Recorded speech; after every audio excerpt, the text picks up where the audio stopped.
নমস্কাৰ বন্ধুসকল, স্বাগতম জনাইছো জবছ ফৰ আসামৰ এটা গুৰুত্বপূৰ্ণ ভিডিঅ'লৈ।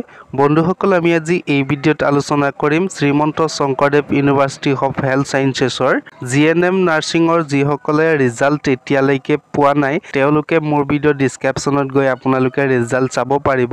লগতে যিসকলে ইয়াৰ percentage and cut off mark কিমান যাব, লগতে কিমান কাট অফ মাৰ্ক পালে গভৰ্ণমেণ্ট সিট পাব, কিমান কাট অফ মাৰ্কে প্ৰাইভেট ইনষ্টিটিউটত পঢ়িব লাগিব, সেই গোটেইখিনি আমি এই ভিডিঅ'ত বিতংভাৱে আলোচনা কৰিম। সো বন্ধুসকল, আহক ভিডিঅ'টো আৰম্ভণি কৰো। বন্ধুসকল, যদি আপোনালোকে মোৰ চেনেলটোলৈ যদি নতুনকৈ ভিজিট কৰিছে তেন্তে মোৰ চেনেলটো প্লিজ সাবস্ক্ৰাইব কৰি দিয়ক, লগত থকা বেল আইকনটো দবাই দিয়ক। Srimanta Sankardev University of Health সায়েন্সৰ জিএনএম এন্ট্ৰেন্সৰ এক্সামৰ ৰিজাল্ট অলৰেডি দিলে।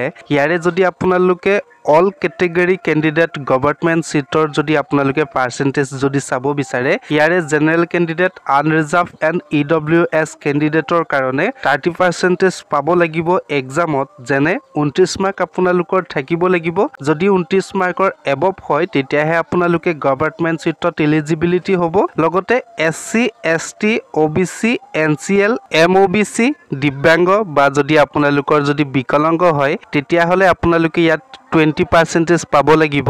যেনে আপোনালোকে 27 মাৰ্ক পাব লাগিব। 27 মাৰ্ক যদি পায় তেতিয়াহলে আপোনালোকে ইয়াত গভৰ্ণমেণ্ট সিট পোৱাৰ চান্স থাকে। লগতে যদি আপোনালোকে ইয়াত 50% management quota seat in private ইনষ্টিটিউটত যদি চাব বিচাৰে, ইয়াৰে আপোনালোকৰ জেনেৰেল কেণ্ডিডেট আনৰিজাৰ্ভ এণ্ড ইডব্লিউএছৰ কাৰণে 20% পাব লাগিব। যেনে 27 মাৰ্ক পাব লাগিব।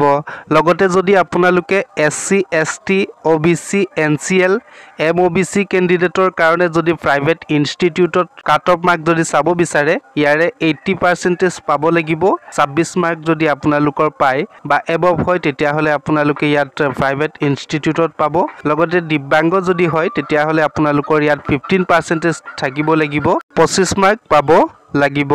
লগতে যদি আপোনালোকৰ 3 নম্বৰ কাট অফ মাৰ্কটো যদি চাব বিচাৰে, ইয়াৰে আপোনালোকৰ for the rest of seat of private institute, ইয়াৰে আপোনালোকৰ প্ৰথম কেটেগৰীত দিয়া হৈছে জেনেৰেল কেটেগৰী। ইয়াৰে আনৰিজাৰ্ভ এণ্ড ইডব্লিউএছ কেণ্ডিডেটৰ কাৰণে 18% পাব লাগিব, যেনে 26 মাৰ্ক। লগতে SC ST OBC NCL MOBC কেণ্ডিডেটৰ কাৰণে 15% থাকিব লাগিব, যেনে 25 মাৰ্ক পাব লাগিব।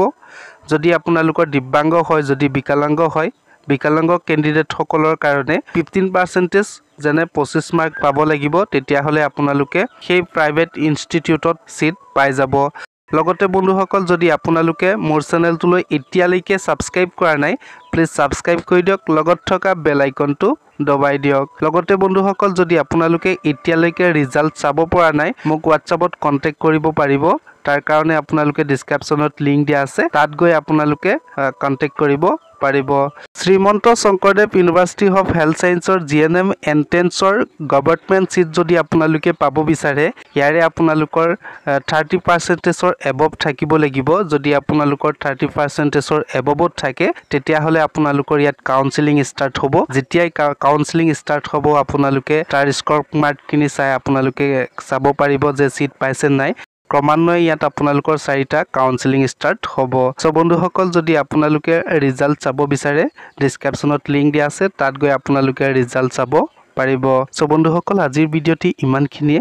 মই আপোনালোকক ইনফৰমেশ্যনখিনি দিলোঁ। যদি ভিডিঅ'টো চাই ভাল লাগিলে প্লিজ লাইক কৰি দিয়ক, শ্বেয়াৰ কৰি দিয়ক। লগতে বন্ধুসকল কমেণ্ট কৰি জনাব ইনফৰমেশ্যনটো পাই কেনেকুৱা পালে।